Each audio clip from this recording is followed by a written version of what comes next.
Ia manato le ua e fale matu le whatautenga le tātou atunu. I la tau fo i sa whengai mga aluenga o le nei fo yaso. Ia manato na ua anga i maota malawa. Ia ai mātou tito e whamalo. Whawheiloa i fo i le tātou atunu le nevaenga le Afiafi. Ia o se whaopoponga le tātou po kalame o le Suluaulama i pe masani ai. Ia i Afiafi taitasi le fo ua mase lua ma le sunga pule. Ia ua fo i le whatautai o le tātou po kalame o le Suluaulama. Ia, malo le tau atai le nei asu. Malo fata, malo le onsai. Penga luenga fia le si wa kaya le sfalai. Yo e, sao le li ia. Moe anga ngia sfalai le lo. Ia ao le wha malo mo le lava singa uma sa whenga i mesi tātua tunu po whe lava le tafo le au onanga. Ia sa ngaru le nei asu.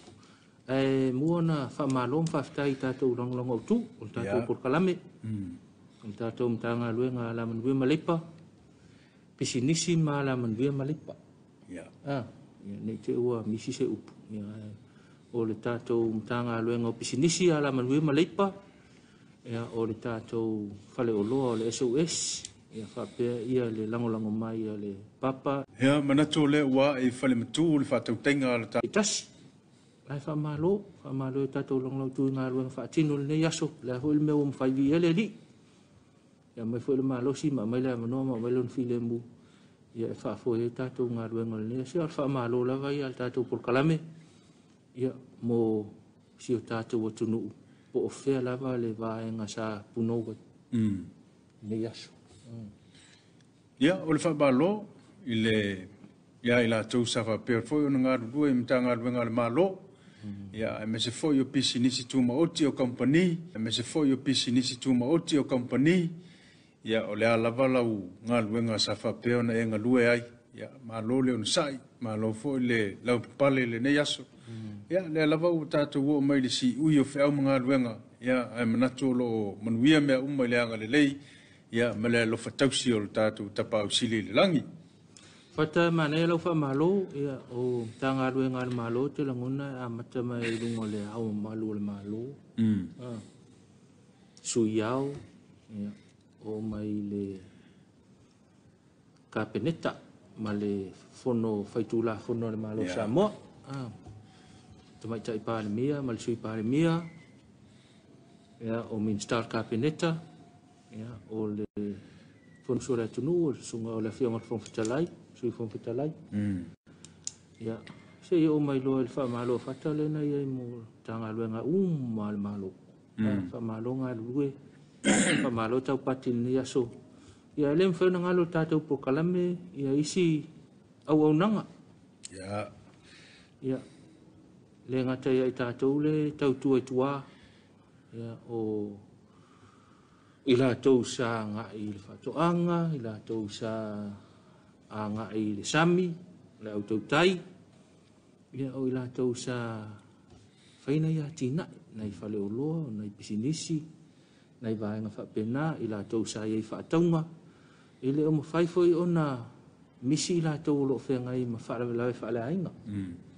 Whaamoe le nuu, whaamoe le kālesia, ia o ngā luenga umai ia o whitai tunga i si o tātou putunu, ia po whea lawa le vaenga sa puno wa il ni aso le ngata foi Samoa nei fata o tunu mo ya chao le ya tele o tatu pa anga o lo fa peo na mafuta mai lunga o penga te failagi ya mai e tunu e mamau ya o fea lava le tafa o le atun o le larolangi ya fa pe fo ili ya Samoa nei o lo e mafuta mai ai ya ele mfai lava o na matou fa ngaloina o tou ya ila matou fa malo ya pe o na iai ya le fai unga o fea umunga alwenga o nei aso. Ya, le mwhaifoi ona vai ele whala oto ili Tapuaiga ia ale au whaitatalo. Whauru lungo e ka le sia se tono le tātou atunuu mai lava i maunga te tele. Ia se ia pa ia maunga iti mātou te whamalo. Whawhatai mo lau tau tālu sanga ia ua i malamanuia. Ia whi au mga luenga sa whapea ona whitai tunga i eilu tātou atunuu. Whamalo fo ina i tātou mātutua. Leo mātutua, ia. Lua le rātou Tapuaiga ma le talo leo whainga luenga. Ia ua manatua tau whai manuia ai, ia whea mga luenga o lea. So malo la pale sa isi tātou tunu. Malo whai me fia. Ia. fai me Afiafi al kari. Sa le leila. Ata. Ata. Ki ngan mafa ya aka pe ya le fai ngofi. Ma leo le venga na yam. Ya fa pe fo ile tusa le tulanga sa ta pena mai ile aso. Ia me sa fe ngai le aso ia malo la velon sa. Ya. Malo la velon sa ya tonu le utili tau Afiafi. Ya saunga le mu lava ia. Vai nga uma sa fa tinoi. Ya wa fo ni me wa ela ile fa tinonga le aso. Ya. Ya ko ka penga la ka ya. Fa tali mai ta ya. Ya wa fo le to fa wo wino fa am nga luenga al ne lava so ia o fa malo al tato por kalamel Suluaulama. Ile malo si tato o tunu. Ia ma fe au matiu te ma fai vai ese sa fe nga ia le yaso. Fa malo ia la to e sa malanga i lungo la tele. E sa malanga i le ngata o fa lave sa fa peon fe nga ia o la to fo sa malanga i lungo le vasa. Ia mai le mo tele sa la fai ia ngai mai ia mai la to fo i tu mo nei. Ya malanga tu mo tele sa la fai ya na to na u tau manuia ya u felo e fi foi mainga ya ia le ngale le male lo fo le tua fa malo I fa na fe ngai ma onga a mata tu la vai le o va ngale le universite kolisi a nga tu la ngalua o fa ta ia nga mata malo la val ne so fa malo tu faiva ma tuti o le au o ali mata mai kai fo faia onga fa tino tute a onga le kalesia a onga le malo a onga tu mo oti fa malo atu tato por kalamel Suluaulama ya wala o ina nei tato fa na tu ya lu mana yo tato tunu malo lava mo fa tino ngal ni vai tau le fa ngofie ya o le fa malo lava tato Suluaulama ya e kaula vo se me longa ya tali masinei lo tau tingal ne yaso ia mu ia o le fa malo e ku mau fa malo I le tato fe ngai e o mga luenga mana to pule o la ta ngai mo stato fa fiang ya to tele mai ya ona tato wasi asi foi le ya to le fo wa pe yo le fiafi foi nei ya o le fa malo stino o le ola pe o le langal na ai usi mai pe la mai mo I le tato fa fiang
o la le faisalamo lo wanga ngai fa manu atu ia yo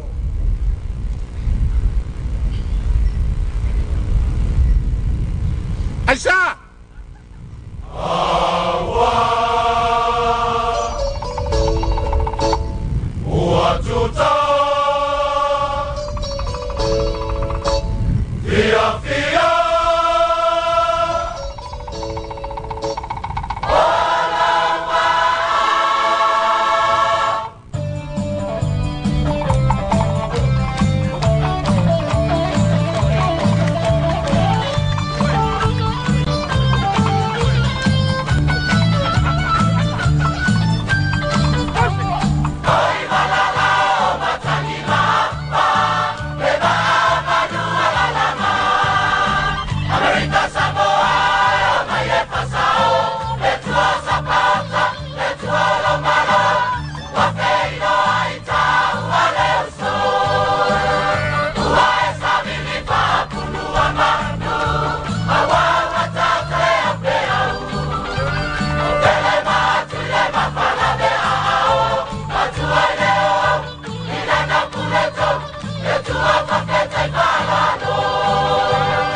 lua.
Ewia no America tele sa tupu ai.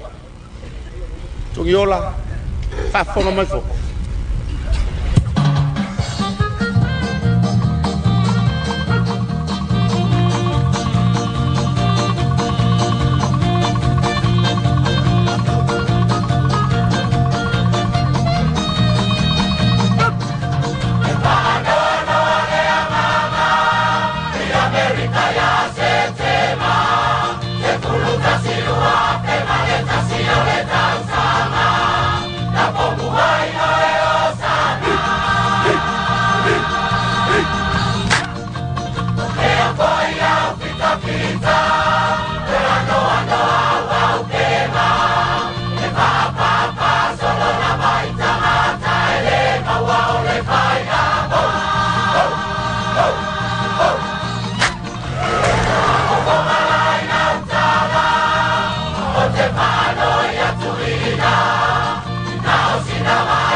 Ya to tali mal tata por kalame el Suluaulama le va ngala Afiafi.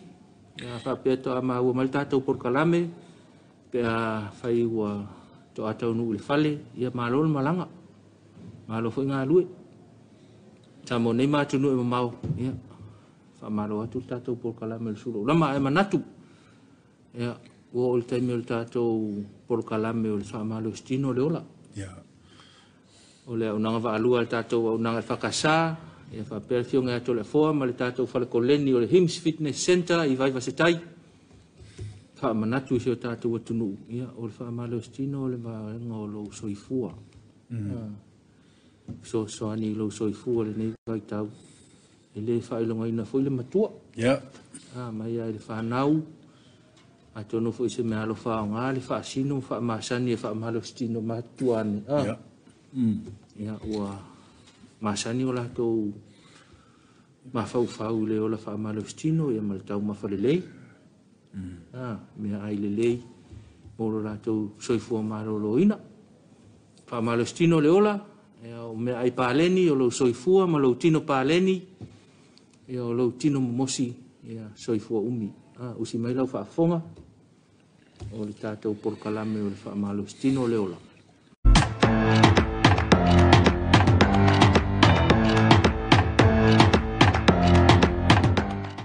Mga vai kongo, mga vai fafo, ya. Has. Lua. Tolu. Pa. Lima. Koma.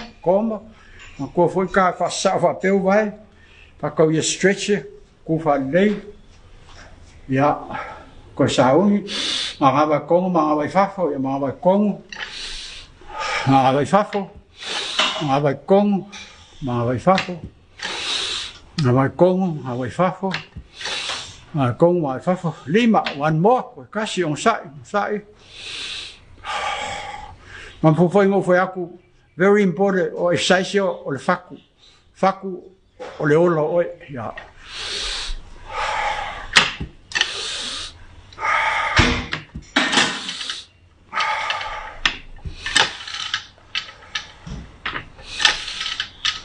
Yeah, say one more. Kasi kung maray kiki, mahabay kong, mga way pafo. Awal kopera o exercise o kopera. O me umavoy masingi aleng fasinga ko kanga fai lau koko. Ikuan mereka fai ngai ya. One more. As. Dua. Wa. Lima. Okay. Ya, leo ku sa vaenga leo le ia le ka cosa ku le masingi. E se foi longa vaenga ku o fakfaka. Famalo stino o le olo. O me ai palengi, mal mamafa o lautino, o la marosi, o la umi.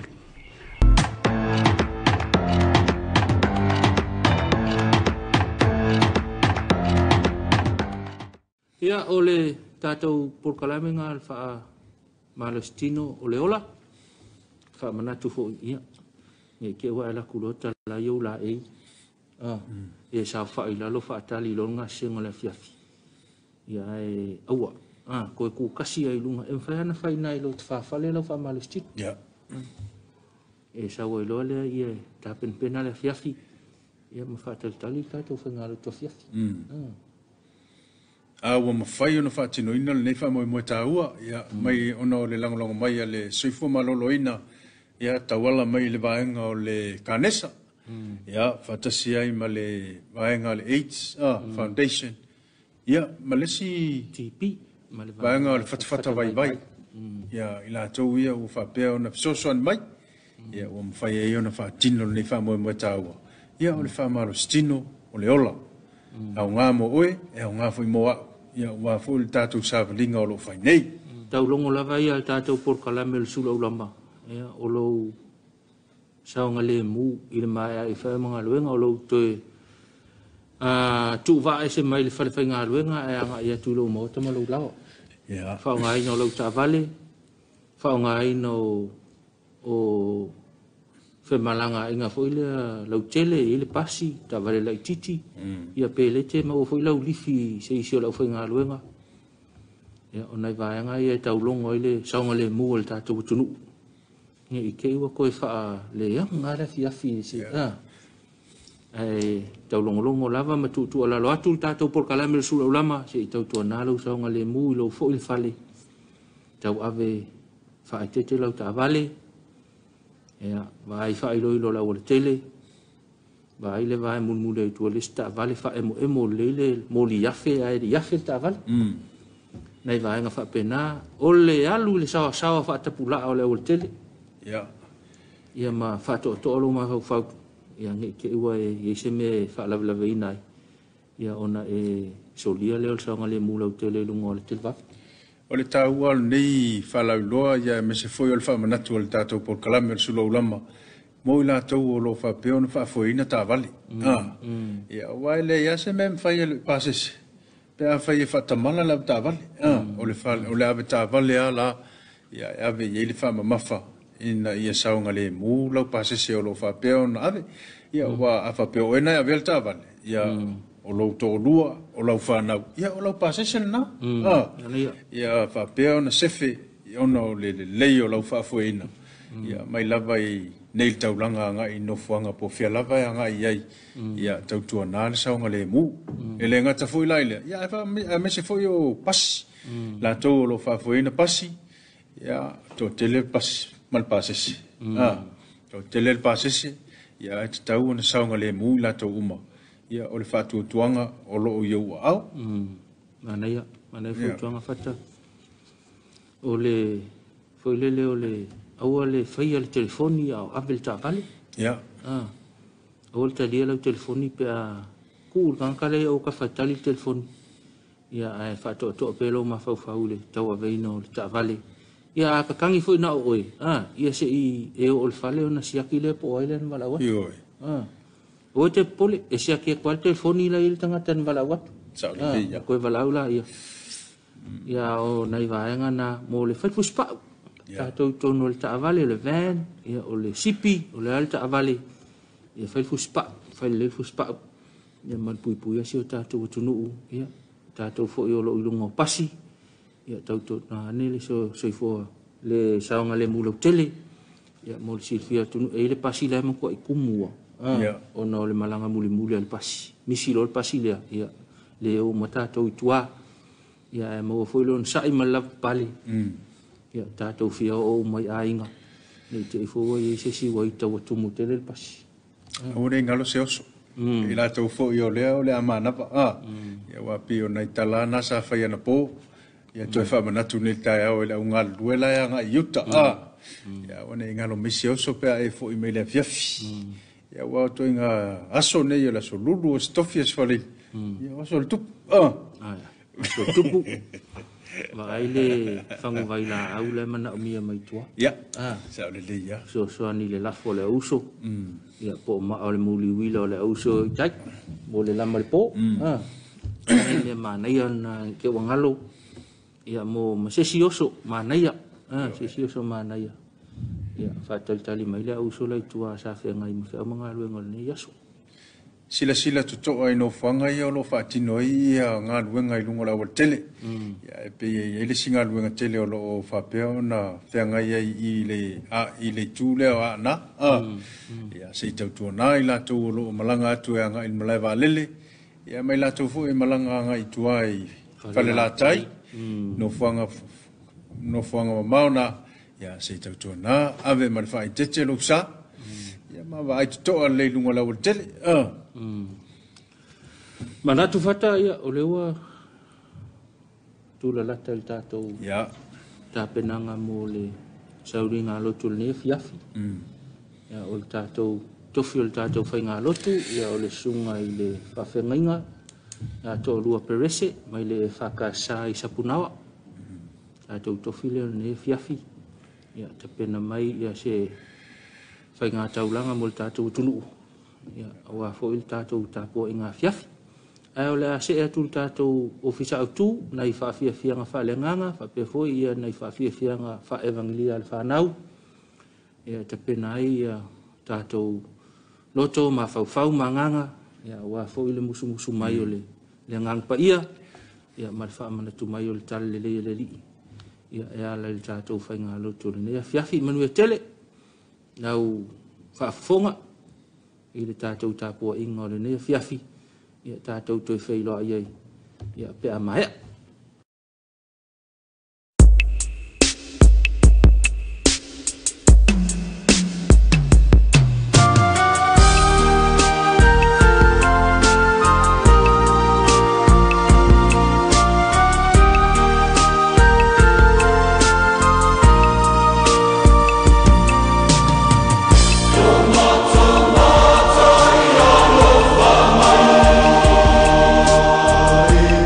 Yeah.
Malo Samoa, ma le paia o le kalesia.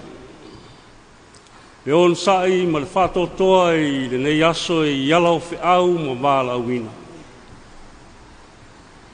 Mapu mai ala ia, i maota ma lawa ma ainga.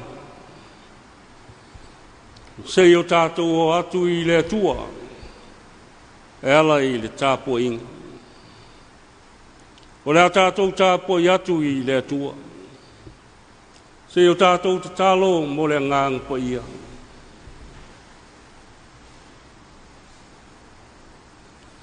Ua iai lo o tungu malau e kalesia i o rumai le nei Afiafi. I naua mai alo mātou whenga iai ma le whita i tunga i le mātou whele o whiau ma wala wina.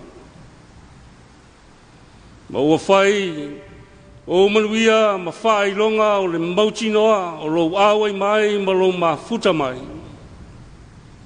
Mai wai ma le manuia o le nei aso. Fia maia e alai lo lava ngang pa ia o lo mātou so ni siri. Ina mawhai ai o lo mātou tuina atu o le Tapuaiga i le nganga ma le whamaunu. Ia whaia mea umai le awa ma le mi ngao e te tau ai. Mai wai le Tapuaiga lo atunu ma lau e kalesia i le nei Afiafi. I le whātu mawina ma le whāsirisirina o lo lava viinga. La mātou mwai wāla aulea ma le tatalo e la lava ia Jesu Keriso lo mātou lava li ma le whaola. Amene. Tātou pese mo vivi le atua i le viinga e se laus fulwha.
whaitauina o le tuspaia.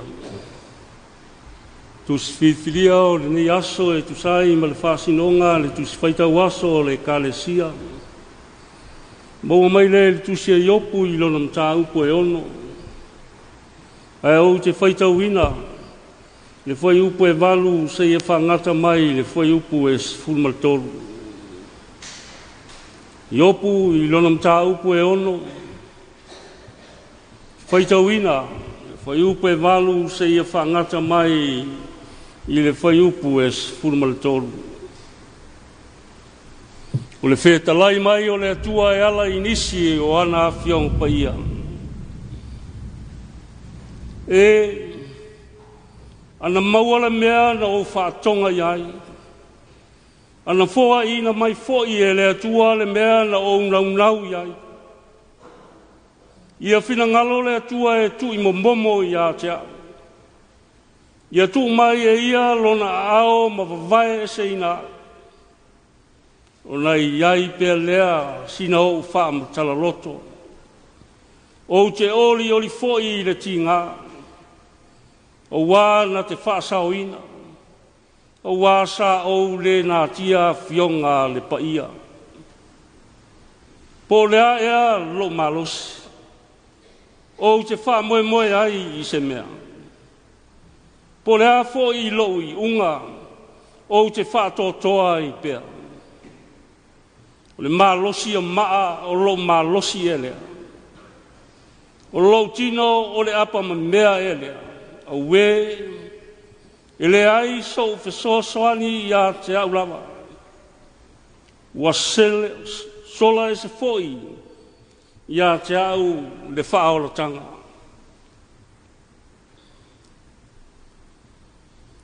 Whamanuia mai le tua I le whaitauina o nisi o ana Afiong paia. Ma leo no ona ia I tātou le ngāluenga mana lona lava ngāngu paia. Sanga whamatala loto mo I tātou. Leo winga lo loto o lona whetalai mai e ala I lana tusipaia. Le launga I le swafa mamalu o le atua le tamaa le alo ma le ngang paia. Wo filifilia e whai mamatua. Le whai upu e iwa. Ma le whai upu e sfulu. O le whai taunga o le nei Afiafi e whai mamatua. O mafau whaunga whale nganga. Toi whaitauina e whapea. Ia whina ngalo le tua e tui momo ia tea. Ia tu mai e ia lona ao ma vai se ina. O nei iai pia lea sina o wha tala loto. O te oli foi I le tinga. O wā na te wha sauina. O wā sa o le nā tia. A fionga le paia. A le au o mawhau whaunga. O le nei aso e tusa ma le whaasinonga le tusi whaitau aso. Whaamoe I to tonu o ti ngā o ngonga. Hope in relenting pain. Whaamoe I to tonu o ti ngā o ngonga. E ei se whaitau whaapertania e whapea. At the end of every tunnel, there is light. Pe whapea foi, there is light at the end of every tunnel. E iai pea le whamoe. E iai pea le ola. E iai le taunu ungalele. Ma vai. Ma tua nai ti ngā ma puapua ngā onga. O whea ngai ma le tangata. O le nei whai tau sa whao ngā ina e le Presidente Amerika o John Kennedy I le tausanga e tasi iwa ono o. A o whengai ai Vietnam, ma le onga whetena inga, ma whe ese inga, I to tonu o le lava atunu I le vai tau. O se vai tau polonga, ma pongi sa mo Vietnam. O wai le whaitauria le tele o soifua na mau mawai. Ia whetena inga ma ia whe ese inga. Ai maise o le whaaleanga ina o mea tō tino. Ma le sio manga o le atunu. Beitai. E iai le whamoe. I le malama pe a fo ia. Ma fo ina nei whetena inga ma whe ese inga.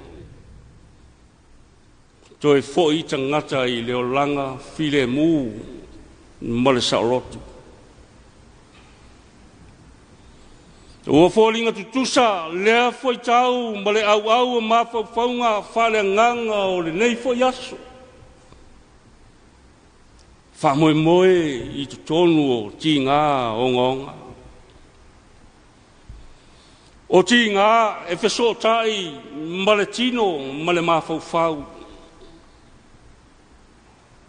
E mutua longo I tino, ti ngā o ngonga e papai mai. Ilo tātou wolai so se vai tau o leolanga. O na o wha mai. Ma ngase ese. E po I ai. Ne soifua ma leola o tātou tangata. A whengai la le tangata e pei o iopu, mai tu a inga ti ngā o ngā onga ia. E a ngai le tino ma le mawhau. Le whailonga ua le ai se malosi o le tino e la vāti ai ti ngā. Ua le mautali foi le mawhau ma tu whesiri pēr. Ai se a ea. Ua tu tupu ai nei ti ngā o ngonga. Sea e o si o mia ai lo tātou wola. E nei wha lave whafusei. Ma fi ai lo tātou soifua. A waira mtanga o le tusia iopu. O lo manino mai ai o iopu o stamae sao lana mio mamio tonu. E matau I le atua ma alolo esei me leanga. O le afuanga le nā ma le whaavae le nā o lo na ola wha manu ina ma le tamao a inga. Pei tai o lo manino mai foi le amatanga o le tusia iopu. Whaatanga ina e le atua satani. Tofo ina. Le amio tonu a iopu. Ma le whetalainga le atua I a satani. Whauta. O ia o ilo lima. Tau o lona ola e te whasao ina. Tofo ina iopu. Ua whafosei o na suia leolanga, malona sio manga. Ma ua tutupu mai ai ti ngā, ma puapua ngā. Ua whengai mai ai. Pei tai, e tali tonu pe iopu. O I ao lofa, ma ao anga lelei, lona ola. O le whaitaunga lao le nei tae ao. O le tau a matalea, o le tali atu I lana uo e li fasa. Balona o ai mai ia iopu. Ua o le isi lea, ti ngā o whao popo, I ti ngā o whengai mai iopu. Sa manatu e whamatala loto mai, lana wā maana uo, Ini upu wha mawhana whana ma wha lai au. e tupu ai le whamoe moe maonsa. I le onga o ti ngā o whengai mai a. E na moai, whautua ina o ia e lana wā. Ina ua wa ai atu i le mai pa pala leanga. Ua maua ai o ia. Ua e tā ofi mau pe ea i lau a mia tonu. Ina whaiwhai ia e oe le tua. Maoti ai. Wa au whātasi le awā i opu maana wō i le talitonunga e tasi. Ua mafua ona ti ngā ma mawhatia i opu ona o lana sala. Pei tai e le itali e ina i opu lea talitonunga. Ai, iai pēa lona whamoe moe tu tonu o ti ngā o ngonga. Ai, maise, o le whaasauina o lona ola, e lea tua, mai tu tonu o nei ti ngā o ngonga. Whaamanatu mai mō i tātou, o le ola o le mea e patino i lea tua.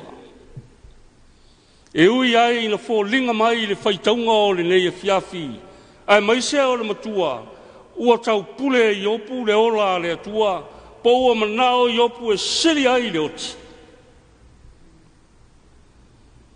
Ai o se i unga, ia faa li ai le fina ngalo le atua. Ai leo sona fia pule i le ola na faa sauina e le atua. Fai mai ana upu e pei o na fai mamatua. Ia whina ngalo le tua e tui momo ia tia. Ia tui na mai lona ao mawawai e se ina. O se ngangana malosi.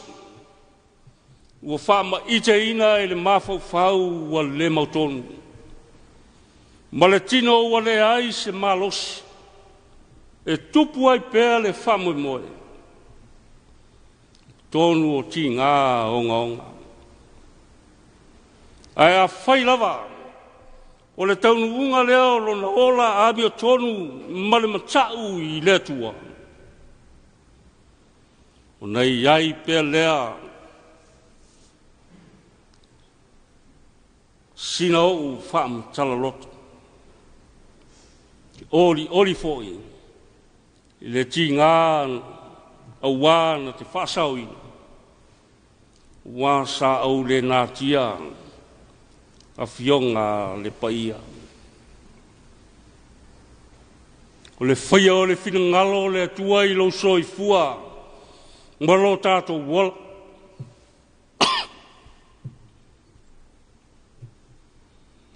Tātou te langona ina ai lo tātou whatau waa.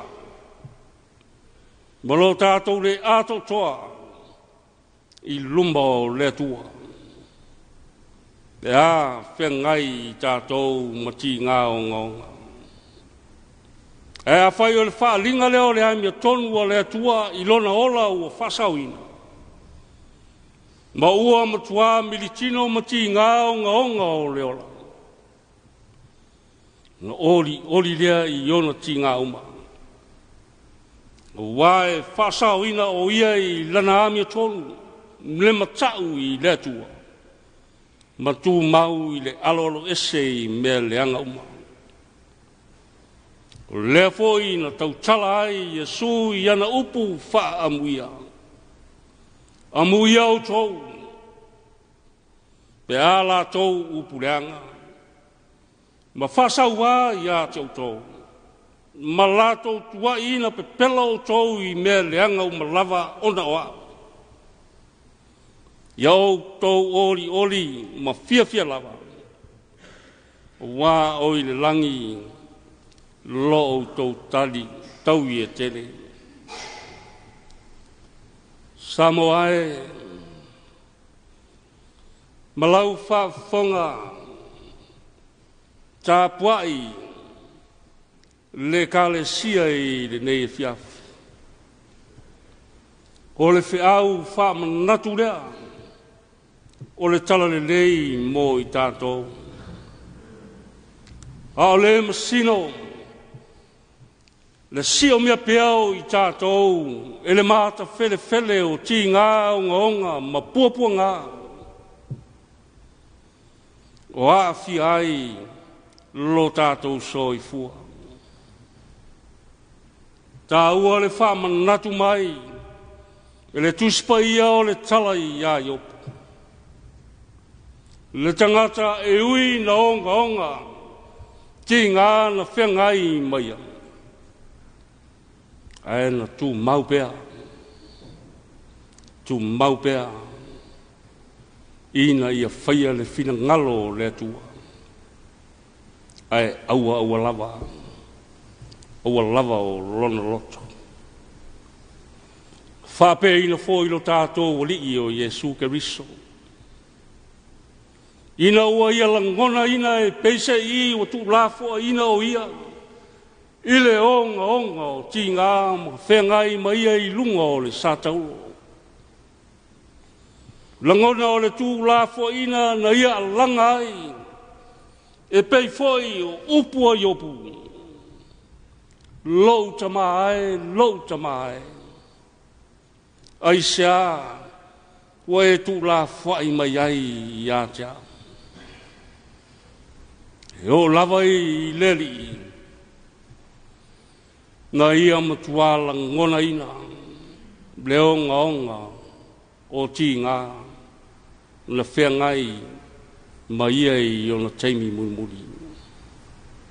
Whamalo si aurea mō i tātou. Whamalo si au mai le tala i a iopa. Ai maise ai o le whamaoni. O le whengai ai o le tātou wali i o Jesu Keriso. Ma puapua ngā. Ma ti ngā onga. O le neiola. A tuanai le pōngi sā. Ma le pōuri uli. O mea ti ngā ma mea whainta. Vea leo i tātou ma tangata manu malo. Mō le atua e leo noa. O no Jesu. Amen. Tātou toi pepese mo vivi i le atua i le pese se lau fast food marafitu. Se lau fast food marafitu le vi inga o le atua. Tātou te pese ai.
sanga whaafutai ma le whātou senga. Ngolingisi o tātou manao I le atua. Ma le tālo whamanuia. I o tātou tālo. Whaafutai tele le atua lo mātou tamaa. Whamaoni o lau tausi mai, leo mai, ma pui mai lo mātou wola. So I fua o lau tunu ai maisi foi o lau I kālesia. Nei aso atoa I ala ese, mo loa na si la fia. A o le si o mia I foi o I mātou, whaingata ma tinga, mātou te le mai loa. Ai whaafutai, wai whamaoni pēr, ma whaavavau lo lofa ma lo wanglelei. E ui ai na si o mia pē I mātou, e tī ngā, ma pūpua ngā, ma mawhitiam. Ai iai pēr lo mātou whamoe I la o fio le atua o leola. O leo lo soifua pēr o ana nafi ma le aso. E o atu lava I le whaavavau. Whaafutai I lo fua I mai, e alai whaamunianga ala ese. Mō le ola I le tino, I le mawhau au siri ai I lo whaata mau ainga ina pēo I mātou I la le anganga. Tūputele ai le whātutua ma le loto talitonu. E tū mau pēa, lau alofa ma lau wanga le nei ia Samoa ma lau kālesia. Whaafutai I nei a wanoa tā ua ma le aunga. Saunia ma ta pena ina e lau kālesia o ao. E ala I lana ala leo o le TV e whakasa.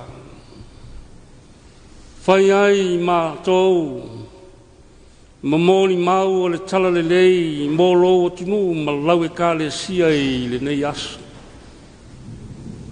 Mātou te whasoa, matuwha, ma ia tūputele ai, le ola whātutua, ma le soifua whale nganga, o lou tunu, ma lau kālesia. E maise, o awanoa sale maua, au mwhai ai o no o, whi au o le talalelei, I so se tafa, o alala ai ma papa au ai, I o Samoa, whapea le mamalu o lana I kālesia. O mātou whaafutai ta mā, o nao lautus pa ia, ma le whiau taurongolongo e tūputele ai lo mātou whātutua. Wa lo mātou mtuala ngona ina lea e leo noa, o lau siu whonga whetalai mai mea e manuia ai, ma tūputele ai le fia I le ola, me wha manuia ina ai mātou. Whaafutai o na ngāluenga mana o lau lava nganga pa ia. Tupu ai le whaamalo losi ma le on sai, ma whaamawhana whana ina ai I mātou. E awhisa ngai ma whea ngai I mātou ma ti ngāo ngaonga, o le nei ola. Siri lo mātou nganga whaafutai. Wa awhisa ngai I mātou ma ti ngāo ngaonga. No mātou mana tua lea, o ti ngā ma puapua ngā, na talia ina, ma le loto tele lo mātou wali o Yesu Keriso. Ina I o mātou maua o le ola, ma maua tiri ai lava. Ia tu mau e whaavavau I la o fio le viinga, o le pule awao ma le mana o malama. Mau e si la fia lo tunu ma lau kālesia. Mea o mātou se ai vai ai whale tonu ai. Ma tauanga sala ina ai I mātou I le wā whenga iai malawa fio lo mātou tua paia. Le tau tino i le nei Afiafi lo mātou wola ngasala ma ai oi. Ma mala au i lo lava lofa tunoa. I nau i mangalo ai o mātou tangata se. Ko e fuata ina lo mātou wola. Ina tūpu tele le ola Samoa. Ma foi atu, ma tutu mau ai la o fio ma lau whao la tanga. Ma ngalo lava i mātou tama. Samoa ma lau e kālesia. E ala i le toto pa ia. Ma le toto tā ua o Yesu Keriso. Lo mātou wari ma lo mātou lava whaola. Whamanuia maia la o fio i a Samoa. A maise o lau e kālesia. Lo mātou atunu mōna tō whinga mōna wala uina. O le tangata malana i le soifua ma le ola ngalue ma le ola atia. A o so mātou tali atu foi. I lo wala au mai ma lo tofi mai ina tauanga ina lo mātou ola mo so vienga. Whamanuia i ona taitai. Tai o le malo, tai o lau e kālesia. Tai o a inga manu. Se ia o lama. Vea o i mātou mo tai o whiau mangaluenga. Wa e tutofi ai o mātou tangata. Ia e whamanatu pea mo i mātou. E iai pea le whamoe moe. I tu tonu o ti ngā o ngā. A peise i ua vai, ma le ai se whamoe moe, ma ua le tupu foi le nganga i se lumanai manuia. Yo mātou manatua le tala i a yopu. Yo mātou manatua pua ngā ma ti ngā na whea ngai ma Keriso. Ina yo mātou maua pea. O le ola ma whamungianga mai la o fio. Whamungia ri ngā ruenga lau TV e whakasa. Vea pea le nei ngā ruenga. Whai ma whasoa soni stili. I le whaasala lau ina ma le whaalau tale ina. O lau tala le lei ma lau lava whaola tanga. Anga le lei ia i lātou o whengai. Ma puapua ngā ma ti ngā o ngaonga ona o mai e peise i o talinga tali seu ni tonga whitinga. E a le momo e noa ma le lau whaa e le aina. A le momoe foi ma manua e sau mala e a tiai. Ta maa e te tuunai mātou. Wao lau o fio e la ngona ai. Lo mātou marutia i le māwhanawhana o ao lofa ma ao angalelei. Ma sāu nia i pēa i mātou mō so se wha moe moenga. Ma so se wha au wa e wala uina iai o mātou tangata. Le nei aso, le pōngi sā, maona au o malu mai, ao le tangata foi e fia mapu ane i le tōwhanga malona moenga. Ina se isa ili le tāwhatolu o le ola, i le tino ma le mawhau ma le nganga. A wā foi le nāsa fau e te saunia pēa mō i mātou. Ma e whamanuia ina e leaunoa. A wā lo mātou whenga iai, māla ese o whiau mangaluenga. Kala mātou te talo lea, a ua tele pea, ma le ma whaitau lia, te talo le loa, a lau tunu e maise o lau e kālesia.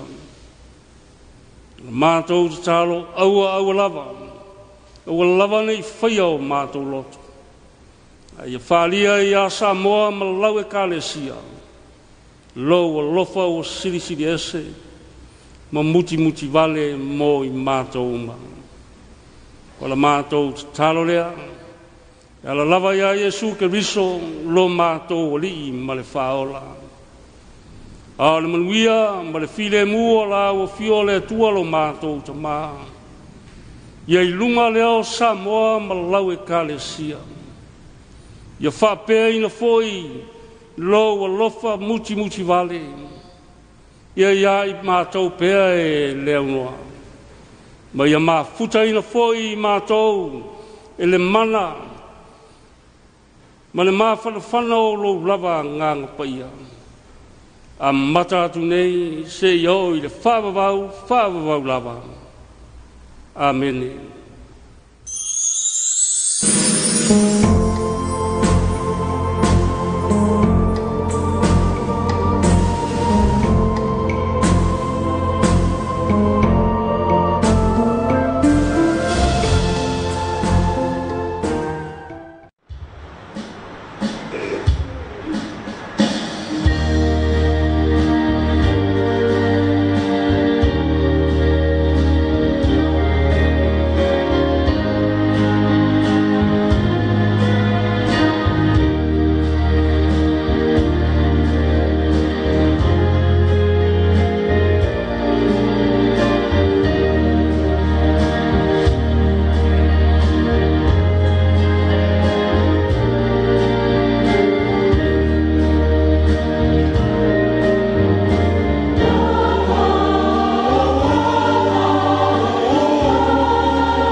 manatu le wa fonga mau lo tatu tunu wa la fo ile fe au le tala lei ya pe ona ta pena ia ile sunga le tatu tofi ya manatu fo ia uno fale ai finangalo ya ile fe au taua ya wa fo ile mati ai pe o soifua mo le tatu wola ya tatu o ia fo i vai tau o soifuanga ya o talo ia fo ai pe le mau tele le sunga ile tamaro ga benga a me se foi o Tapuaiga le faletua ma le kalesia ia maua lo do malos wa le fenga ia i pe tofi matiute me se o le ola vala wina ia ai manatu o fanga solo pe tatu Suluaulama le Afiafi ia inisi fo yo tulanga e pe ona ia o lo fa wo pe le pui ngor covid le fo yo na fa la ulo mai le mtanga wenga so fo malolo ina ia tulanga umalava ia o lo fa pe lava na fa la ulo ia wa fo no fasila fia le malo tato tino ata o le me mautino wa tawon tato masani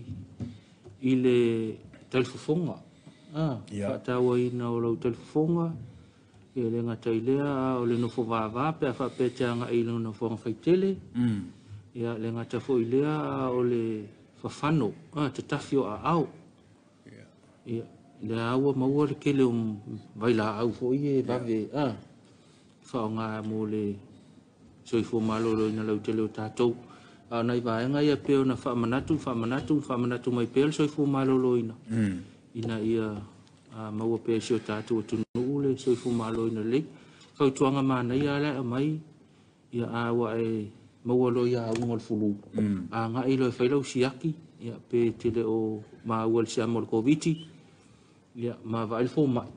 Ia ona whata otoa i leo le tapenanga mo e ala le malolo tapenanga mo e ala le malolo lava le malolo la malolo o le winga fa mana to so fu malolo ina a malolo e va vena e to malosi ia ma va o ia le pepesi atu istanga nga le winga malolo ia ona va nga fo ina ia e fa ia tato e ai fo te me e mai mau fo le te me taulongo mai le so fu malolo ina ia ele mu tato ia no winga mai mawar ka especial furuma special covid fataua mai tau tele lava le longo mai ele tanga luenga ia o tulanga uma lava tau ia wala lela a ko le fia tolu tausanga ia o fai lava le fa la wilo wa tau lava ona tatu muli tai ai ia wala va se fo malolo ina le yo na yo tatu tangata fatal fa malola le tanga luenga so fu malolo ina ia mai ai le fa ululunga le pulenga la fa nga luenga to nga bainga ese fa malo atu tatu Suluaulama ya tu ia mali tau singa le so fu malolo ina le tatu tunu le ngata fu ile ia le tatu sanga le mula tele ia o lo fai o matiu te o le mtanga luenga o leo fa le pui mal to fu ta ina fa talo fa tu ai fa malo ila o fionga le komisina sui komisina fa ululunga va nga SS o tatou tanga luenga o leo ia mo tiu te fai va alua ma le soifo malolo ina ia e ala ile saunga le mula o te leo si tatou tunu ia fa pe fo isi mtanga luenga o soi wa silfia o lo tau sia le tatou o tunu ia mai se ai te mio fa la fa fo se tanga luenga o le el tise o le tanga luenga o le vai o nei foi mtanga luenga e los fo fai tu la fo la tu au na ia ma e ta ua fo le la tu au na ia wane i yaise me fa le ton i mauta malawa o ainga te tas ia ai tatu nga lu fa tas ia tatu fa mo pe i le soso na mai le mana le ali ia ina ia fa la tele ia ma fa ta ua ina i loto mana finangalo lo tatu tunu ia nei o nangalo fa tino ina ia ina i tatu tangata fainga wenga pe ia nei fa ta lena a mataile por calamele o silsile ia mo tu chala fa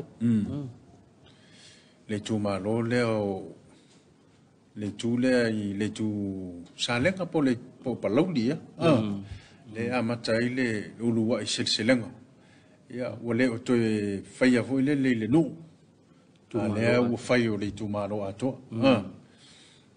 ma le o fa ma ite al tato mtanga luenga o fa toanga fainga faiva ia male nga luenga foi le whaawau le malo ma le atina ina le vai tau. Lulu silsilenga i lo no winga i kele. Ya. Wa le wo mai umanu o le tu malo. I nei vaenga ia. Ia, e nga foi mo tatou. Ato no mo stem si sila tatou tunu. Ia vaenga foi wo to mai matu fa ta sia tatou wala ata. Ia mo lau mai moanga. Ia ona mana ia foi le fa tu pulangona i si tu malo. Ia ia tina e mana ia. Ia po foi ni mea le tu malo ma le tu malo ta pena. Ia mo ni fa mo ta le wa bat. Ya. Ona fa nga solo ia la ia. Ia fa wa waile tatou sisinga fu ale fa wa pe. Wa pe ia le paanga le ole. Fa wa wino le tatou sisinga fu ia male mautau ave le wa ia yo le folau mal fa tu. Ya. Ia fa malo ile fionga le minsta. Ile ngata fo ile o le pulenga ma le fainga ruenga tanga lenga fa to anga fainga faiga ya mo le tapenanga le ngata fo ile pe ya le fo ia i tau au lau tele o le metanga ruenga o tinama ta maita ya o lo la tunga lu fa tas il fa ta wa ina le fa mo moenne va nga ia fa malo fo ile o fionga le minsta to maita pulenga ma le fainga ruenga ya ona o mana ia nei fa maite o tapena ia mo nei tatou i tu malo ia tatou talo ina ia manuia le wa mata ia tatou talo e fa wo pea ia ma mai ni me mana ia e fa wo tatou va al ni vai tak ona tu la tatou anga yatu il tatou potu au tu mo nisi o tatou fa linga fa silsilanga fa lawe tele ia wa fo ile no fosila fia ma malo tatou tunu. Registrations for the 60th Independence Competitions 2022. The public is hereby advised that the registrations for the 60th Independence celebrations are now open for the below-mentioned competitions and stalls. Competitions and stalls, Siva Maululu Sasa Fataupati, registration fee 300 tala. String band competition, registration fee 100 tala. Samoa traditional and fun games, registration fee 100 tala. Food and handicraft stores, registration fee 300 tala. Variety show and faletu, registration fee free. For more information, please contact Fanaya Natu Taulealo on 63510 or Fiso Jennifer Key 63222. Registration will be on a first-come, first-served basis. Registrations close on Friday, 22nd July 2022. Restalei no tauwanga mo le whamenetui no le ono se fulu tausanga o le tutotasi lua afe lua. Ma le whalo lava e whailo atuai el komite o tāpenanga ua tatala nei le restalei na mai o i la tau e fia awai i tauwanga o le anta ui lalo mo le whamenetui na o le ono se fulu tausanga o lo tātou tutotasi i le masina o se te malua afe lua. O le official mtanga luengo le pāremia ma le kāpeneta i le fonga whale whaa o le maota o le maloi matangi la lua e restala mai ai e tāpuria restala uma i le asofareile lua se fulma le lua iulai lua afe lua i le wha i le Afiafi. Tauwanga, siva maul ulu sa whataupati restala tolu se lauta la. Tauwanga wha ili Samoa string band restala tasi se lauta la. Talonga whaelenga nuu restala tasi se lauta la. Fale ainga ma fale mo me taulima, restala tolu se lauta la. Whaafifianga su i whewhiloi, variety show, ele se tongi.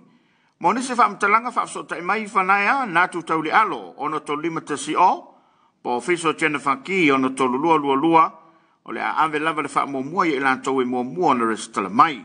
Ma le whaalo lava, komito tāpenanga le tuto tasi, lua afe lua. Faasilasilanga ma le mtanga luenga o ngā luenga whilawa inga mātina e te tele. Fontanga komiti whawhautua al minister o ngā luenga. Whilawa inga mātina e te tele, komiti o ngā luenga, komiti o suawai mo polu. Whamalmole la tau uma o le ata ua sua whailalo. O le au suiel fontanga komiti o ngā luenga ma le komiti o suawai o polu. Ile aso wharaile luas fumalua iulai lua olo lua se fulu i le taeao i le potofono o le matagaluega o galuega felauaʻiga matina e tetele fougā falefā i le tate. Komiti o galuega mo upolu tasi ofisi nei lua tia feleai togia i lua tolu togia tuavela fa Randolph Schuster lima taupau Mikaele Iosefo ono maumolipo tafiti fitu tovale Steve Williams valu vi inga laimoa iva le toa nofo sefulu soi lalovi sefulu matasi saua fatu fatauva sefumalelua anga seata nofo alii sefumaltolu fiu a naua sefumalfa taatiti tifi sefumalima salaa Elisara sefumaleono taalea taalefili sefumalfitu toa vatausili feata sefumalvalu fale alili mika sefumaleiva Mu Brown malua sefulu Vitale Peterson. Komiti o suavai mo upolu tasi la saloti malolonga tuu lua kirisimasi maiava tolu tiu malu tolonga taua fa shaka salesa lima solfuti fauli ono lau peilua fitu to aina o tu mua alaivaa valu to ono nanglam iva tualoina Teofilo, sefulu, au tilo Henry, sefumatasi, seveiu, sefumalua, anga seata koroseta, sefumatolu, vao le tupo, sefumalfa, unumuso otanga, sefumalima, amituana iweta, sefumaleono, farani fauolo, sefumalfitu, alofipo siosiki, sefumalevalu, fuai manu o manu, sefumaleiva, tupai kirisimasi a fitu, malelua sefulu, se iulitilu. Famul mole, tau au mai au tu stupe, IDs, mole fai au tau alauni. Mo nisi famtalanga, e fia malama atili ai, famul mole, fafso tai mai, mule ang tele, Paulino Pania, po Tekuling, no vali, ile telefoni, lua tasiono tasi, malfalo lava, sainia, lau matia manu, rinko pusao, minsta lango, mtanga ngaluenga, felauaʻiga matina e tele. Fasisilanga ma le matanga luenga o leo fale pui ma le toi fuatainga. Fasisilanga tāua fa angata mai le tai se tema lua. E fasisila antu i kapeteni umo au vaa, fautasi, kulula, vaalo ma pao. Sa faulu ina mai alato restala mo fa angata mai le tai mo le masino se tema e faapea. O le au suia se fonotanga faapitoa i le asfaraile aso lua se fululua i ulai lua. Ele itu la se furutasi le tau ile ofisa au tu leo ia pia e fatala no ina ai le nga fono ale komiti au tu e fito i tonu lea ile fa mo fa anga tama ile tai e mana o miel au wai uma mai ile nei fono tanga ina ia manino vaenga uma imata upu ole a fatala no ina mo nisi fa matalanga fa sota i mai lo ofisa o komisino leo fal pui ma toi fota inga ile telefoni lua laina tasi o lua male tasi o ono faaftai sainea au pa au longo itino Filipo komesina o leo fal pui ma toi fota ina. Registrations for the 60th Independence Competitions 2022. The public is hereby advised that the registrations for the 60th Independence celebrations are now open for the below mentioned competitions and stalls. Competitions and stalls, Siva Maululu Sasa Fataupati, registration fee 300 tala. String band competition, registration fee 100 tala.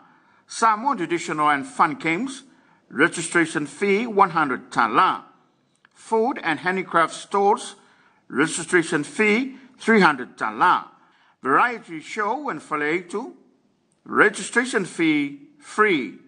For more information, please contact Fanaya Natu Taulealo on 63510 or Fiso Jennifer Key 63222.